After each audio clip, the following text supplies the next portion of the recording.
awesome. Yes, it's awesome. We absolutely love it.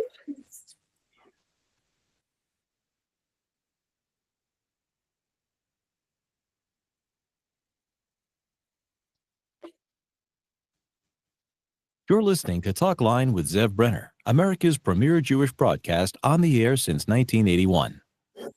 And now, here's your host.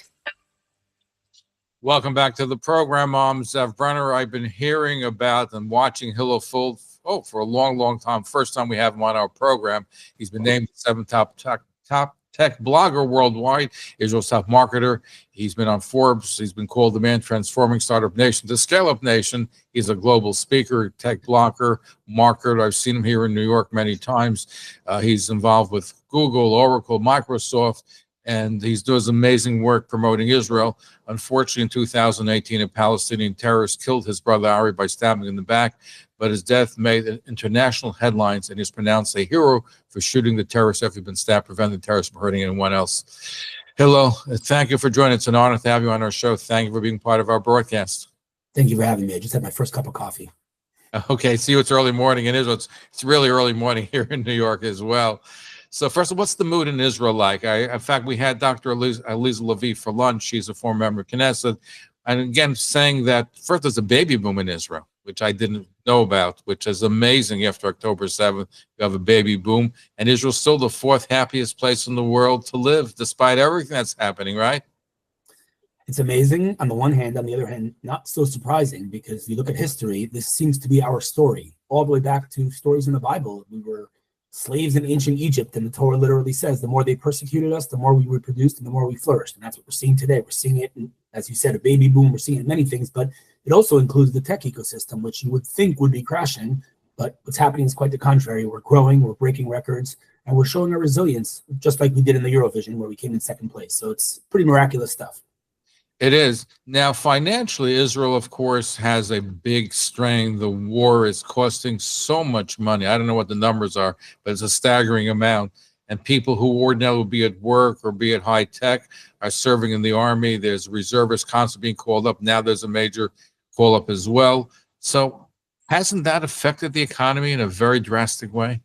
You would think, but that's not the case at all. I mean, not to downplay the challenges. Obviously, half this country's in reserves, and companies are working at half capacity. But again, those half the companies that are working are over delivering on every metric. And so, obviously, tech is a big part of Israel's GDP, and tech is not by any means falling behind. So, yeah, we're dealing with challenges, but we are, as always, over delivering, and we're trying and working harder than ever before. So explain, how is that working? Because you have less people, but they're producing more? Yeah. And again, that's literally, the question can be asked about pretty much every single generation. Really, if you go back to that story in the Torah, literally the Torah, not the commentary, the actual Bible says, the more the Egyptians persecuted the Jews, the more the Jews, or I shouldn't say Jews, we weren't Jews yet, we were Israelites. The more the Israelites reproduced, because that's what we do. Our enemies glorified death, and we glorified life. And so we are growing across the board, and we're fighting an existential war. And again, those two things can coexist. Is the war still as popular to fight to exterminate and get rid of Hamas, because there's a growing movement to say, let's stop the war, let's bring the hostages home, and if we have to go back and go after them, let's do it later on? That's, I think, a media spin. I don't believe that that's the opinion of the majority of Israel, not even close. I think there are a lot of people who may be upset at Bibi, at Netanyahu, for the way he's running the war, or for other things that he's done. They just, don't like him. I don't like to call them the anti-Bibi crowd, but that's basically what they are. Maybe can you also call it Bibi fatigue? You can call that, but I don't know that it's fatigue. I think many of these people for over a decade are walking around with T-shirts and put Facebook pictures that say "Let go." That's all they're focused on. It's a little bit of an obsession, but I'm still waiting for them to suggest an alternative, and they've yet to do so. And I can't think of an alternative. Again, not to imply that Netanyahu is perfect. He's far from perfect, but I don't know of a single individual who could run this war the way Netanyahu has run this war. So they're not giving him credit where it's due, but I do believe that he's a strong leader, and I believe we're going to win this war. But yeah, there are always people who are, going to oppose a war, and I get it. Most of them come from a place of compassion, but unfortunately, it's more naive than compassion. I've had a discussion today, and I know you just alluded to it, but let's say Bibi Netanyahu retires tomorrow. Who is out there that's, whether it's Labor, Likud, whatever party that's strong enough, that has the following, the background, that can be a viable prime minister of Israel. Would that be enough? Totally Bennett, or who's in the offing? It's a complicated question. First of all, labor is rest in peace. They're basically non-existent. So that's not an option. I think most of the country have made it quite clear that Lapid is not an option. Gantz is pretty good, but nobody knows his opinion on anything, so he can't be prime minister. So really, Naftali Bennett might be the only alternative, with maybe a couple of other options like Nir Barkat, who is the mayor of Jerusalem.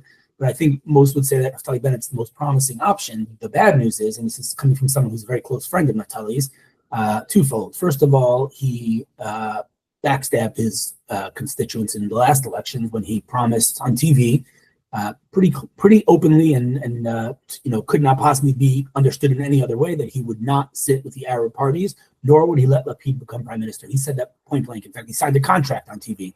He did both of those things. So he really, I would say, committed political suicide, and many people are very angry about that.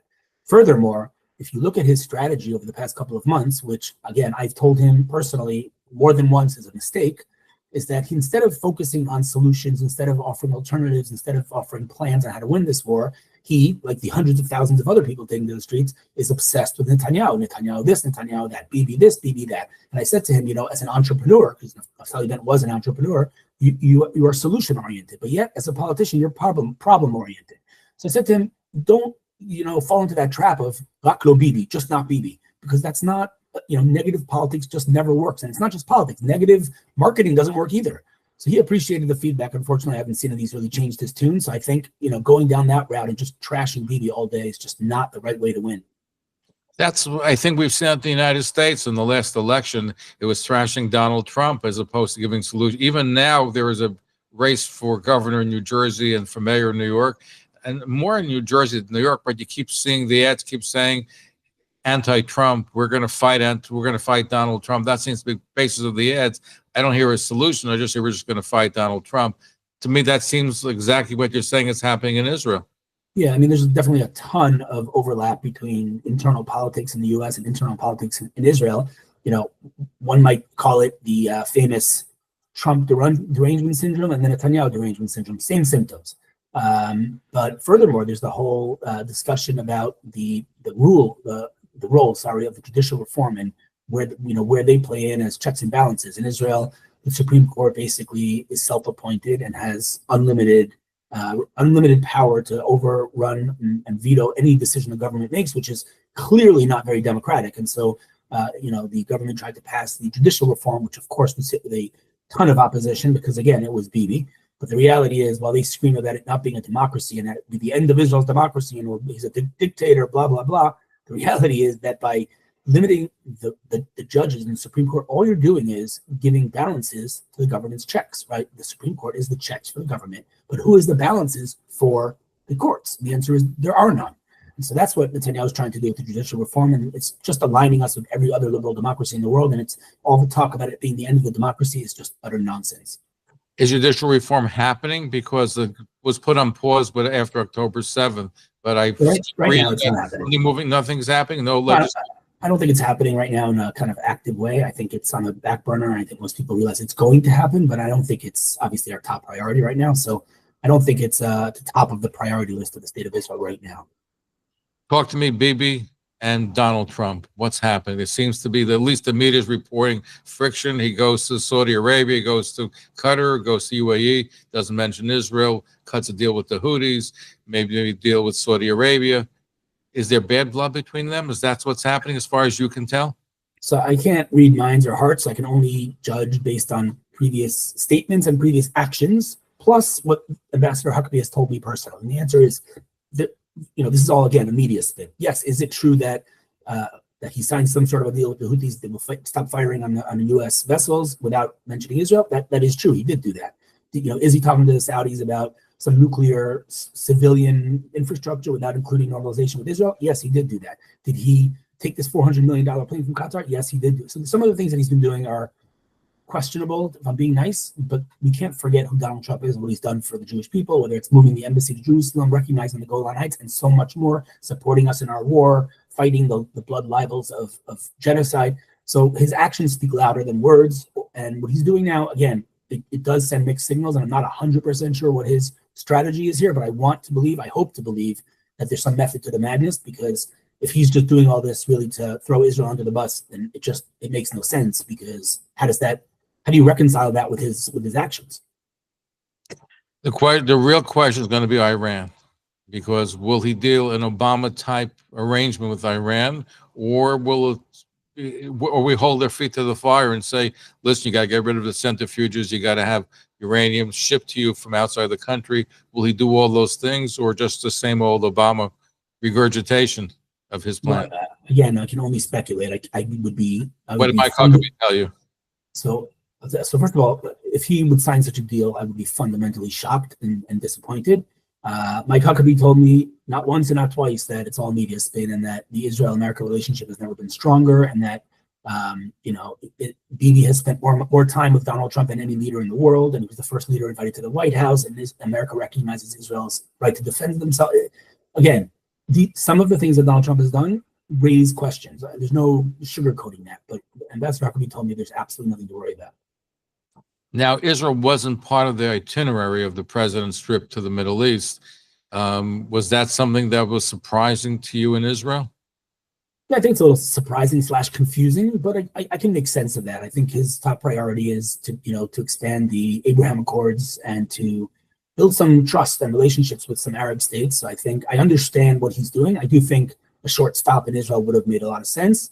But it just read that Vance is coming the coming days to Israel. So, I wouldn't make too much of it. I think it could have been helpful if maybe he picked up the phone to Netanyahu and told him, listen, I'm doing this. I'm not coming to Israel because ABC, which I understand he did not do. So, Trump is being Trump. He's doing things that are a little bit strange, but I still haven't lost faith that he is a friend to Israel and a friend to the Jewish people. He's very popular in Israel. He is indeed. In fact, I think he probably could be voted prime minister if he went to run in Israel. Probably. Before we break, I was just curious. So is there anybody, aside from Naftali Bennett, that has the stature that could run, that could be the leader of the country? Within the political system, you're asking? Or anybody. Is anybody that's out there that could? I've met many people who could, take that and run the country the way it's supposed to be run, but they're not in politics and they have no intention of entering politics. So from the political game and the people that are in the arena, very few people. Ben is for sure at the top. Again, some people might like Nir Barkat. He's a charismatic, smart, intelligent guy. Listen, Gantz, he's also a very impressive guy. I just don't know his opinions. He never really expresses what his policies are on anything. So it's very, it's a very small pool. And even those people who, again, some of them are very competent, they're not on the level of Bibi Netanyahu. And again, I don't say that as someone, I didn't vote for him. I'm not saying that as someone who agrees with all of his policies. What I'm saying is that as a leader, as a diplomat, he's, number one, maybe a generational talent. His IQ is off the charts. His ability to articulate complex concepts in a simple way. His talents are unbelievable. I don't know anyone in Israel or maybe in the world who possesses the level of talent that Netanyahu possesses. Our guest is Hillel Fuld. He's been named the 7th top tech blogger worldwide. He's Israel's top marketer. He's been dubbed the man transforming startup nation to scale-up nation. He has his finger on the pulse of what's happening in Israel. We're going to take a break. When we come back, we'll try to get a couple of your phone calls, 212-769-1925, 212-769-1925. Email's a wonderful way to have your questions answered. Zev@talklinenetwork.com, Zev@talklinenetwork.com. And of course, we have a WhatsApp. If you want to reach us through WhatsApp, it's 212-769-1925, 212-769-1925. And by the way, 1 week from tonight is the URA Radiothon from 10 p.m. to 4 a.m. So we will be preempted next Saturday night because of the URA Radiothon. We're going to be right back. Don't go away. Stay tuned. The following is a paid political advertisement. For over 30 years, Sam Sutton has stood up, stepped in, and fought for what matters most, our community. Now, he's ready to take the fight to Albany as your next New York State Senator. Southern Brooklyn, this is our chance. Sutton has been a tireless champion, working for our schools, our yeshivas, and securing the funding they deserve through his leadership of Teach NYS and the Sephardic Community Federation. He's ready to stand with our police, bringing more funding, more resources, and more protection to keep our streets safe. Housing affordability? Small business support? Sam Sutton gets it. He knows that middle-class families need real solutions, not empty promises. And when it comes to fighting anti-Semitism and strengthening our bond with Israel, Sutton will never back down. In a special election on Tuesday, May 20th, Southern Brooklyn has a real choice. A choice for leadership that delivers. Early voting runs through May 18th. Let's make history together. Let's make our voices heard. Paid for by the Sam Sutton for New York State Senate. Hi, this is Rabbi Simon Jacobson, excited to invite you to my radio show, My Life, Tanya Applied, every Saturday night, Motzei Shabbos from 10 to 10:30 p.m. on WSNR 620 AM and online, talklinecommunications.com. Please join me for this exhilarating journey where we will apply the deepest teachings of Torah to our personal, emotional, and psychological lives.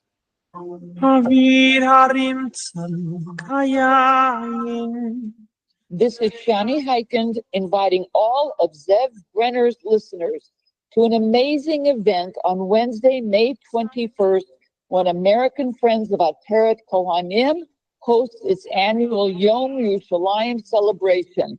And this year, we are honoring Emily Austin, who will be presented her award by the one and only Sid Rosenberg, and Jeffrey and Barbara Kellman from New Rochelle. Last week, our enemies set fires to destroy. Ateret Kohanim builds. We give life. We spread light. And we want you to play a role in keeping Jerusalem united with Jewish life.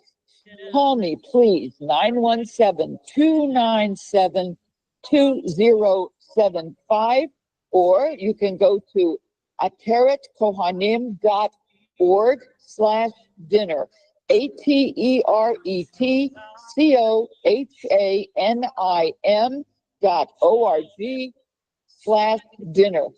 Be our partners.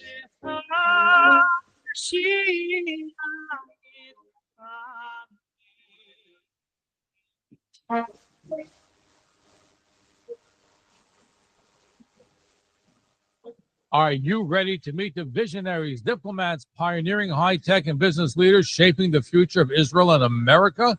The Jerusalem Post and Talkline Network invite you to the Jerusalem Post Conference on Monday, May 19th at the Pierre Hotel in Manhattan. Join some of the most influential voices in Israeli and U.S. affairs, thought leaders, change makers, and iconic personalities, all in one room. Hear from special guests like Steve Witkoff, U.S. Special Envoy to the Middle East, actor Liev Schreiber, Montana Tucker, Benny Gons, Ambassador Danny Deneau, Nir Barakat, Liz Savesky, Julia Hart, Siggy Flicker, and many more. Seize this opportunity. Book your tickets now at JerusalemPost.com and enjoy an exclusive 50% discount by using the code TLJP. That's JerusalemPost.com. Use the code TLJP for your 50% discount. But hurry, seats are limited and they're going fast. Be part of history. Be part of the conversation. Hobnob with the movers and shakers. So get your 50% discount tickets at the JerusalemPost.com using code TLJP. Don't miss it. Go to the JerusalemPost.com, code TLJP. I look forward to seeing you at the Jerusalem Post Conference on Monday, May 19th.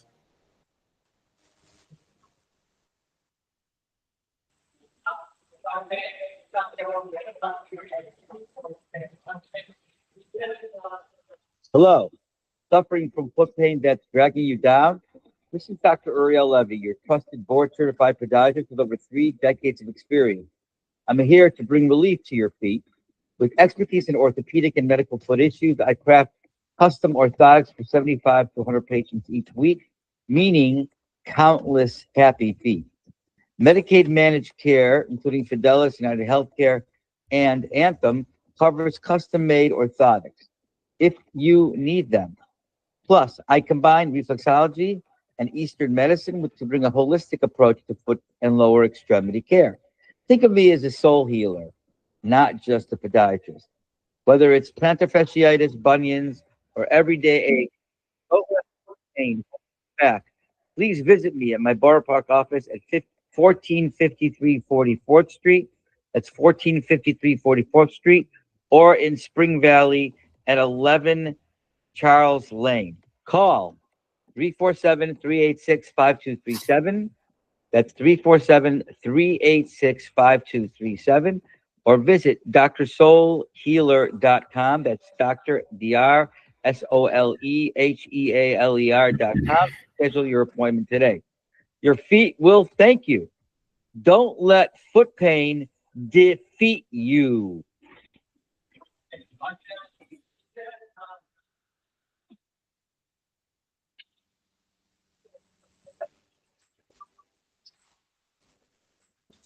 Podcasts are everywhere, but cutting through the noise is tough. Did you know of the 5 million podcasts worldwide? Half of them only get 30 listeners? Want to reach a bigger audience? Think radio. Talkline Network gets you targeted listeners who are ready to engage with your message. Host your own show with us and supercharge your podcast's reach. We'll help you connect with the right audience. For a free consultation, call Talkline Network today at 212-769-1925, extension 100. That's 212-769-1925, or email zevbrenner@gmail.com. That's 212-769-1925, extension 100.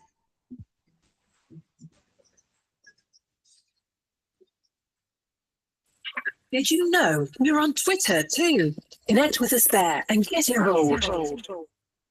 Thank you for listening to this episode of Talkline with Zev Brenner, America's premier Jewish broadcast, on the air since 1981. Please call us with your questions and comments at 212-769-1925. That's 212-769-1925. Or email us at zevbrenner@gmail.com. And we're back. Our guest is Hillel Fuld, named the 7th top tech blogger worldwide, Israel's top marketer, and he has his finger on the pulse of what's happening in Israel. Let's go to Stan in Forest Hills. Your question or comment for Hillel Fuld. Go ahead, Stan. Thank you. First of all, let me ask you this question. This is the question. You are a technology expert. You know technology in Israel. Technology failed Israel on October 7th. There was none. What has Israel done since then to increase security via technology? Good question. Sure. So, first of all, I don't know that I agree with the premise. I think that was a symptom, that the technology failed was a symptom of the bigger problem, which was the lack of Israel being prepared, plus, unfortunately, players that had malicious intent within Israel. And so, the technology didn't fail. I think it was intentionally sabotaged. And so, first of all, Israel learned its lesson to not make any assumptions about our enemies as if they decided they want peace, because in the last round of fighting, Hamas did not partake. And so maybe a lot of people in Israel said, all right, they're done. Big mistake. And so it's more a question of perception and being a little bit less naive. But it is true that in this war, maybe more than any war in history, technology is playing a significant role. People don't realize the absolute miracle, the technology wonder that is the Iron Dome and David's Sling and the Arrow system and all the drones Israel's using, the drones Israel using to knock out their drones. It's a lot of technology Israel's using, and it's using, Israel's superiority in the world of innovation to win this war. The beepers, all of the stuff that we're reading about is all done through tech, including intel, including assassinations. Everything's done using tech. So tech is playing a big role, but there's no sugarcoating that October 7th was a colossal failure. But I don't know that I would write it up as a failure of technology. I think that was just a symptom. But was there any part of what happened that where technology did fail them in terms of hearing this or hearing that? Somewhere along the line, Hamas was pretty, I hate to say it, I'm glad they're being defeated and destroyed. They were pretty smart by doing things by messenger. And in fact, they put technology aside because they didn't want Israel to get any. And they were right, or they did what they did, and they were successful as they see it. So what is Israel can do, again, on the technology side to increase more security?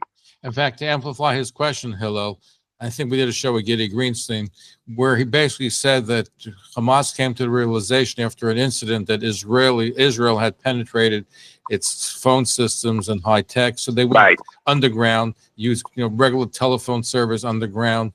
So therefore, they want to go under the radar. So I contrast that with what I heard is that Israel had the plans for the invasion. We had a general on just last week, Cooperwasser, who basically said he wrote a paper 3 months before showing that they had the plans. And in fact, there was an exercise in September where they went through an exercise of trying to invade Israel, and Israel just totally ignored it. So on one hand, they went low. On the other hand, we had the information, we just ignored it.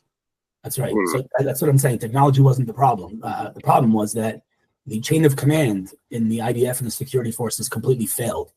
We had, like you said, we had warnings. We had senior officials who knew what was about to happen and who warned their superiors, who then ignored them. And so, again, it was the naivete. It was the, we're going to be okay. The very Israeli mentality of, yeah, beseder, it'll be okay.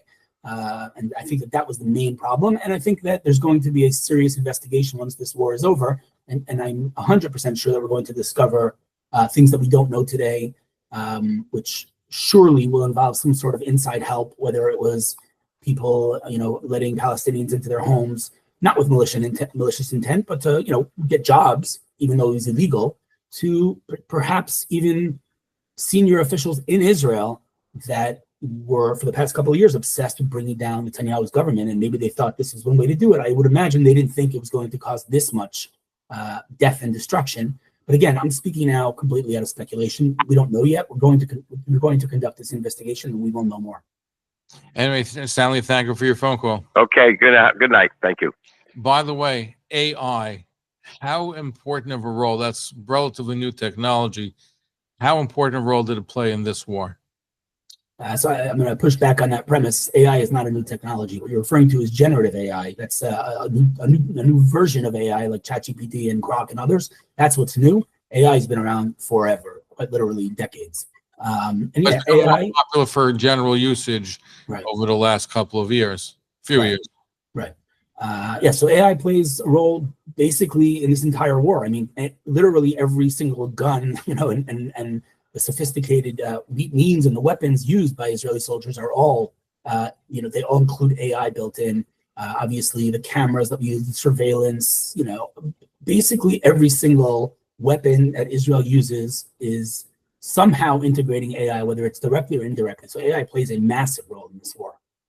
I'm sure with the drone technology, you said the drones to knock out their drones is certainly, and also to target some Hamas leadership, you had to use some of that information too.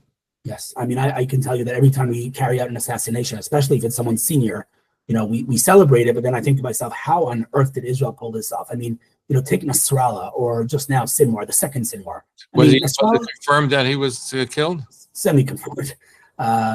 Nothing official yet from the state of Israel, but think about Nasrallah. The guy was the most wanted person in the Middle East. He, probably held the tightest security. I would imagine there's less than 5 people in all of Lebanon who knew where he was. And somehow Israel got that information and was able to assassinate him, which is mind-blowing, right? And so that, too, involved incredible technology that you could basically fly a drone and use, I don't know how it works, but you use incredible audio technology that can actually hear noise waves from under the ground from the air.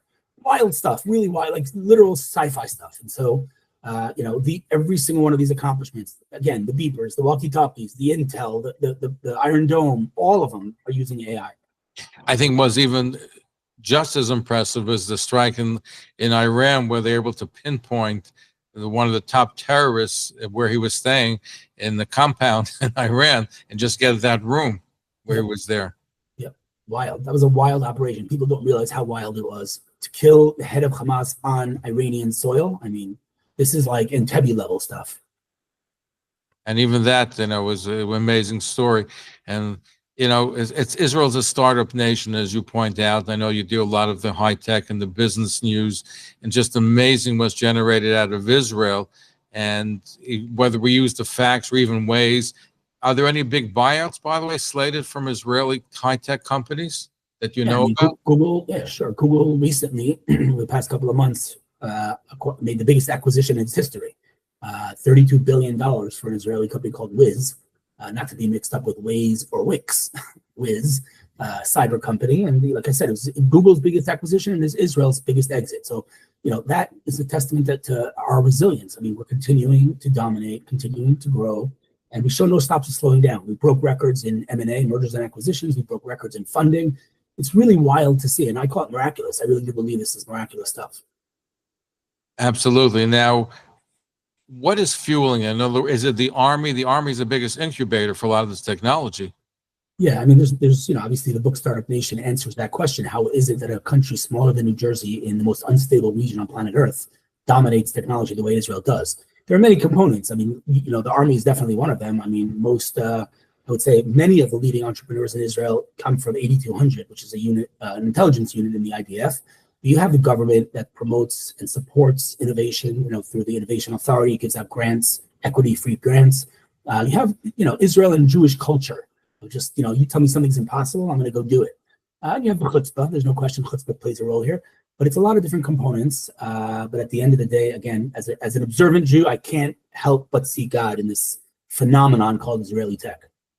No, absolutely. Listen, the whole Israel, you have to see the hand of God. In fact, I'll just share with you something which I've always liked saying around Yom Yerushalayim, Jerusalem Day, which is coming up. And Rabbi Nachman Kahana, the Rabbi Emeritus of the Young Israel of the Old City, has a wonderful thought. The Gemara, the Talmud states that in time of the first temple and the second temple, when the Babylonians invaded and the Romans in the second temple, they came after the libation of wine, and the Leviim were singing the Shir Shel Yom, the Psalm of the Day. And both in the first and second temple, they sang the Shir, the Psalm of Wednesday. So the question is, they're being invaded on a Sunday. Why are they singing the Psalm of Wednesday? So you can say the Psalm of Wednesday talks about the God of vengeance, Kel Nekamos Hashem. Okay. However, Reb Nachman Kahana said the answer became apparent in 1967. The Israeli Defense Forces captured the Temple Mount on a Wednesday. And he said at the time in the first and second temple, when the Levium were seeing the destruction, they were seeing the invading of the foreign armies, they were given a vision when the Temple Mount would once again be in Jewish hands. I think it's a wonderful thought that relating, of course, to Jerusalem Day that's coming up. Yeah, I think much of the Torah, at least for me, has come alive. During the war. So many things that I read and I never really understood. I'll give you one example. We all know the story of ancient Egypt and how God, quote unquote, hardened the heart of Pharaoh, and that's why Pharaoh didn't let the Israelites leave. After 10 plagues, plague after plague, he didn't let them leave. And I learned that my whole life, but I never really. What does that mean? Hardened the hearts. What does that mean? And now it's pretty clear because Pharaoh looked around him, he saw mass destruction of his country, and he should have, the smart thing, the intelligent thing, the logical thing would have been to let them go. But he was so stuck in his, hardened heart, for lack of a better term. I mean, he was so stubborn. And that's what we're seeing today. It's exactly what we're seeing today. You would think Hamas would be smart enough to realize they're destroying Gaza, like fundamentally, just totally obliterating Gaza, and they're being, people hate them for it. Many thousands of people hate them for it. You would think they would say, just, take your hostages, get the hell out of here. They aren't, because God is hardening their hearts, right? So that's just one example, but there are so many examples that I've learned my whole life I never really understood until this war. Well, part of, we've been talking about the high-tech nation, the technology, but there's been a religious revival in Israel after October 7. People who were not really religious are all of a sudden going to a religion. Even find this in the United States, people are gravitating towards religion. Even some of the hostages who grew up not religious, secular, have embraced God, embraced practices, and even saying blessings when they were in captivity. Yeah, I think, it's not just in Israel. I believe that when you see that an army, I shouldn't even call them an army, but these thugs, these terrorists, genocidal maniacs, kill Israelis without, discriminating or without separating who loves Palestinians, who opened their homes to Palestinians, who let them, gave them jobs in Israel and drove them to hospitals, people who were, as we call them, peaceniks. They were all for Palestinians. I'm talking about the people on the kibbutzim that were then butchered and massacred. And so I think as a Jew who might not be affiliated, seeing that and realizing our anti-Semites, our haters throughout history, do not care how affiliated I am. There were people who went to the gas chambers who were confused because they didn't even know they were Jews. They said to themselves, I'm German, what's going on here? So, if you're going to be persecuted for your identity, you might as well embrace your identity. And I believe that, thousands, if not more, of Jews around the world have come closer to religion and to God as a result of October 7th. So if there's any silver lining, I believe that's it. That's it. And a lot of Jews have become closer to religion and to God, even though in the United States and Israel, I'm sure it's different. You have a small core of Jews that are pro-Hamas. that are just talking about, the destruction in Gaza and the fact that there's no food coming in, even though they don't want to acknowledge the fact that when food does come in, Hamas steals it and doesn't share it with the population. They just goes underground, literally, with the food. But you see a small core of Jews that are in that camp, which is tragic. But it's unfortunately the case. And you have a small vocal minority. This isn't a new phenomenon. We know this, right? We had them in Germany. We had the Kapos. We had 80% of the Israelites in Egypt who decided not to leave. We have this in every generation. Really, the whole script, everything we're experiencing right now is just history repeating itself. And, if learning from history has taught us anything, is that we don't learn from history, right? Look at every single generation and every single empire around the world without exception.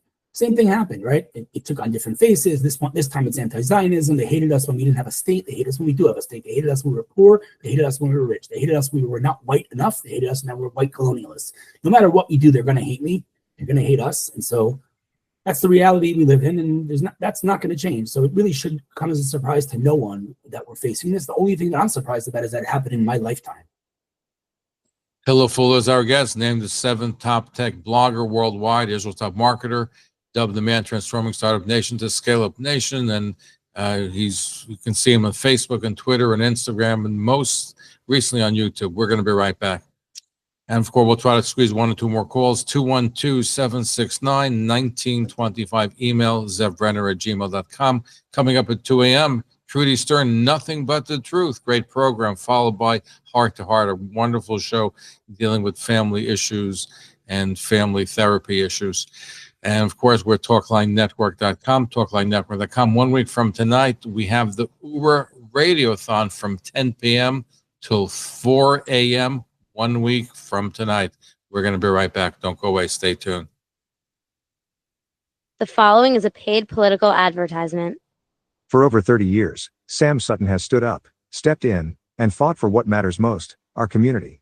Now, he's ready to take the fight to Albany as your next New York State Senator. Southern Brooklyn, this is our chance.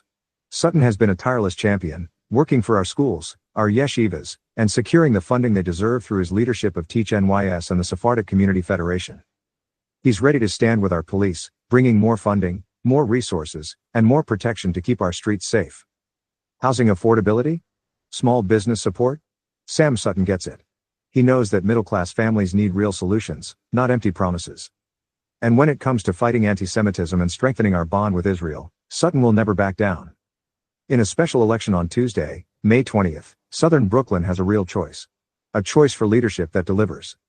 Early voting runs through May 18th. Let's make history together. Let's make our voices heard. Paid for by the Sam Sutton for New York State Senate. Hi, I'm Phil from Fuld. I help people get real FDA-approved weight loss medication like Ozempic, Wegovy, Mounjaro at prices that actually make sense. A lot of people assume if it's affordable, it's questionable. Totally fair, but here it's the opposite. We only carry brand name FDA-approved meds. No guesswork, no cutting corners, just safe, reliable medication for way less than you'd expect. How do we keep prices low? Our pens are adjustable, so you get more doses per pen, which makes your monthly cost pleasantly surprising. Like, wait, that's it? Surprising. I believe you deserve to feel confident in what you're taking without breaking the bank. We ship fast, answer your questions clearly, and try to be the kind of people you'd recommend to your sister or your mother-in-law. Visit fillthepill.com or message us on WhatsApp at 438-823-7596. Fill the Pill, real meds, real saving. And I'm a real nice guy.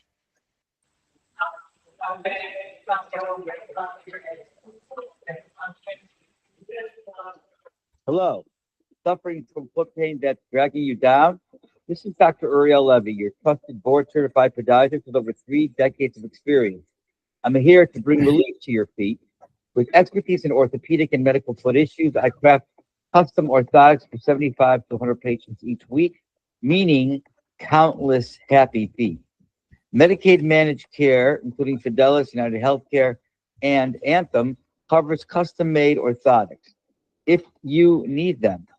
Plus, I combine reflexology and Eastern medicine to bring a holistic approach to foot and lower extremity care. Think of me as a soul healer, not just a podiatrist. Whether it's plantar fasciitis, bunions, or everyday aches, Don't let foot pain hold you back. Please visit me at my Borough Park office at 1453 44th Street. That's 1453 44th Street, or in Spring Valley at 11 Charles Lane. Call 347-386-5237. That's 347-386-5237. Or visit drsoulhealer.com. That's Dr. DrSolehealer.com to schedule your appointment today. Your feet will thank you. Don't let foot pain defeat you.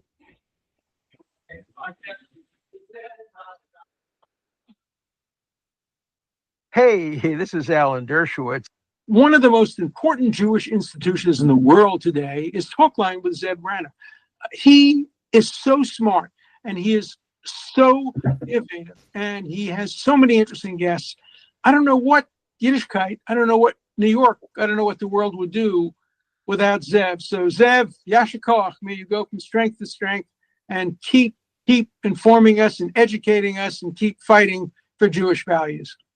This is Rabbi Velvel Butman inviting you to join us for Mashiach in the Air.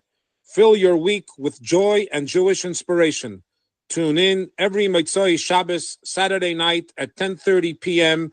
on the Zev Brenner's Talkline network.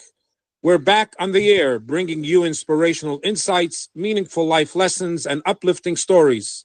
Find us at WSNR 620 AM, WNEW 102.7 FM, and online at talklinenetwork.com.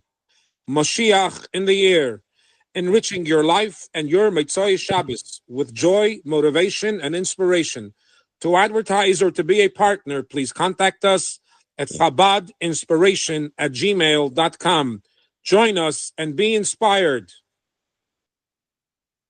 Looking to reach a massive and engaged audience? Talkline with Zev Brenner, America's premier Jewish program since 1981, now has 2 million YouTube views and over 17 million impressions. Our vast listening audience, popular email blasts, geo-targeting, and digital broadcasting opportunities can help your business or organization reach its goals. Talkline's ad agency division can help you reach all segments of the Jewish community as well as general audiences. Call 212-769-1925 or email info@talklinenetwork.com to take advantage of Talkline's powerful platform today. That's 212-769-1925. You're listening to Talkline with Zev Brenner, America's premier Jewish broadcast on the air since 1981. And now, here's your host. And we're back, our final segment with Hillel Fuld. He is a top blogger in Israel, has his finger on the pulse of what's happening in Israel society. Hillel, I was talking to an Israeli intelligence expert, and he told me that the next government in Israel will be comprised of parties, with the exception of the Haredi parties.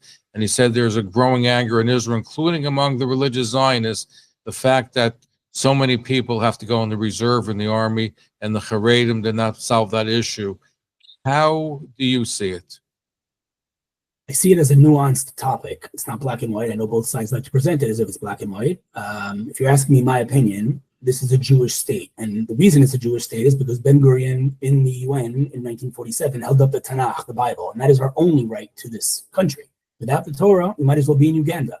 And so as a Jewish state, I believe that the Jewish state should fund Torah learning. Now, what does that mean? It should not fund anyone, who lives a Haredi lifestyle. If someone's sitting and learning, truly sitting and learning, I believe they should continue to sit and learn, because for thousands of years, we did not have the IDF. All we had was our tradition. And so we need to preserve that tradition.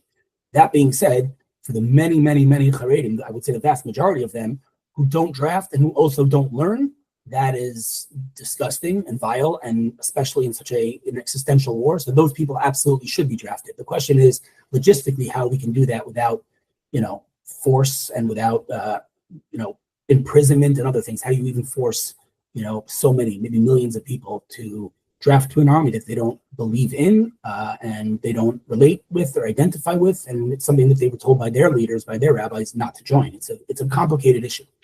It is. And by the way, the fact is, though, that you have those that are in the Haredi community who joined the Israeli army have been ostracized, spat upon, beaten by others, including their families, which is, again, if you don't want to serve, That's one issue, but to stop other people, that's even worse in a lot of ways. I spoke to Eli Pally, he's the publisher of Mishpacha magazine, and he came with a solution which I don't think has gone anywhere, but I like the idea that a Haredi individual, when they turn 25, should be involved in sort of homeland security and do some of that work, which might be an answer, because the truth is the army cannot absorb so many Haredim at one time. It has to be a political solution, but it seems like everybody's digging in. Listen, again, complicated. My son is in a religious / Haredi unit. There are quite a few Haredi units. There are quite a few Haredim who do draft. They obviously don't get the press because it's not an interesting story. But it's also worth mentioning that many non-Haredim don't draft. So not to belittle the problem, it's obviously an issue, and the vast majority of Haredim need to draft. But let's also not paint it as a black and white issue. It's not a black and white issue. And any solution that can be found to help them contribute to Israeli society would be a win. And let's not also forget that there are so many unbelievable organizations in Israel, from Again David Adom to Zaka to so many others that are basically, maybe not 100%, but close to 90% run by Haredim. So they do an immense amount for the Jewish people and for Israel. So again, not as simple as people like to paint it, as if they do zero and we do everything. It's not. Oh, absolutely correct. And there's some great stories of Haredim helping out the Israeli army. There was a story that I was told, I think Abe Boxer told the story on the air, where there was a carload of Haredim with kids came in front of an army base, and the kids came out and here's our snack that we saved up to give to you, the soldiers, and beautiful stories like that, which are heartwarming. But what I'm hearing is that there's a growing anger in non-Haredi segment, including in the National Religious Zionist movement, where they feel resentful that, and the truth is, this war has really taken a toll on Hesed Yeshiva boys. Some of the best, the finest Jews, the finest soldiers around, including from the United States, have fortunately died. So I hear there's a growing resentment among all segments, and that's what I'm referring. You're there with your finger on the pulse, so you probably hear it more, and that's what I'm hearing back here in the States. And there's a problem if there's growing resentment, because that's not good. Yeah, 100%. There's definitely a growing resentment. There's no denying that. But we need a solution. That's the bottom line. We can continue to yell and stomp our feet, or we can find a solution. We need to find a solution. Just to say, okay, we're going to draft every single Haredi is obviously not feasible, and so we need to find a solution. That's the bottom line. The solution in the offing, because this has been going on for a while now. It's been going on since establishing the state of Israel. I mean, Ben Gurion, who was far from a religious man, said we need to allocate resources to some Haredim. We're going to learn Torah. Of course, he was talking about a tiny number, which has obviously grown. Well, that wasn't his intention. Intention was he felt there were going to be a small number, going to get even smaller and die out as time went. He didn't envision there'd be a growth of the Haredi community where it is today, such a large, important factor of the state of Israel. But the truth is, in 1948, Haredim did fight in the Israeli army. That's a fact of 1948. Look at the pictures. I've seen the pictures. Right. Yeah, no, I agree with you. I think fundamentally, again, yes, he did not intend it for it to grow to numbers like we have it today, but fundamentally, I think Ben Gurion understood that, Torah is what preserved us throughout thousands and thousands of years. And so we need to continue to fund Torah. In what capacity, at what level, to be discussed and to be determined, but to just say across the board all Haredim need to draft, I think is a mistake.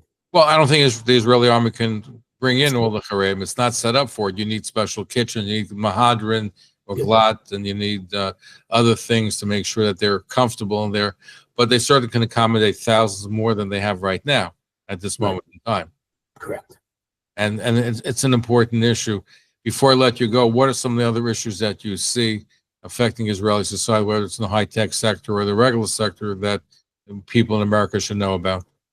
I just think that the internal division that we had on October 6th has not only returned, but I think it's actually amplified. I think it's actually more than it was. And the internal hatred, I use that word tragically, but from the, let's call them the anti-Netanyahu crowd, or call them whatever you want. I refuse to call them left, because I don't believe left and right are relevant terms anymore. But those people who so strongly oppose Netanyahu and who hold up signs of traitor and comparing him to Hitler and all these insane things, unfortunately, on the other side of the political spectrum, the last time something similar happened, we know where that led. That was to the assassination of Yitzhak Rabin. And ironically, all those people today doing those things and accusing Netanyahu of being a traitor are the very same people who blamed the right after Rabin was assassinated for doing the same thing they're doing now, maybe even less than they're doing now. So we need to stop. We need to learn from our history and realize that this division causes nothing but weakens us, and our enemies smell that weakness. And we have documented evidence that October 7th happened on October 7th because Hamas smelled the weakness and saw the division, and they decided to attack. Because when the Jewish people are divided, we are weak. And when we are united, it's the very first thing we know about the Jewish people is that they were standing at the bottom of Mount Sinai like one man with one heart. And we need to go back to that, unfortunately. Why do you suppose it's not really directed against necessarily the right, but more against Bibi? Why is he drawing so much hatred? It's a very good question. Fundamentally, I don't know, but the hate takes on different forms. I mean, just think about the amount of things that they've thrown at him, from, he accepted bribery, cigars, then he bribed the Israeli press for positive media coverage, which is, of course, ludicrous, as there never been positive media coverage about Bibi. Then it was COVID, then it was the judicial reform, then it was he's not going to sign a deal, he wants the hostages to stay in Gaza, then he signed the deal and it's not a good enough deal. Like it keeps morphing, it keeps adapting to a new narrative. Fundamentally, why do they hate him? I mean, I think if I'm really getting philosophical here, I think that the 1977 elections when Begin won was a real revolution in the country. But what was expected of Begin when he won office is to replace everybody that represented the previous administration. But he did not do that, and he kept many of the clerks, kept many of the offices, the judges, etc. He wanted a consensus. He wanted to make peace within Israel. Unfortunately, today people refer to that as the deep state, which is that despite the government being right wing, many of these, let's call them departments, Supreme Court, for example, are extremely left, and it basically paralyzes the government. And so the anti-Bibi crowd sees that they've lost many, many strongholds on Israel. Obviously, the government's the first one, but the media is another one, and they're afraid of losing, the courts. And so that's really what drives them. They're afraid fundamentally of living in a country that is not a liberal democracy. From their perspective, we don't need the Jewish aspect. It's just we should be like a liberal democracy, like any other liberal democracy. And then there's the other side of people saying this is the Jewish homeland. This is not Uganda. We belong here because of the Torah. And this is our home, and this is where we need to stay. And so it's kind of become these two Israels, and it's sad to see, but we definitely need to find a solution. Hillel, we're running out of time. First time, but not the less. We got to have you back, and we enjoyed so much. And keep up the wonderful work that you're doing. And Hillel Fuld, top tech blogger, and also finger on Pulse of Israel. Thank you for being part of our show. Thank you. Thank you. Hillel Fuld here on the Talkline Network. Okay, well, we just about all the time that we have. Stay tuned next for Trudy.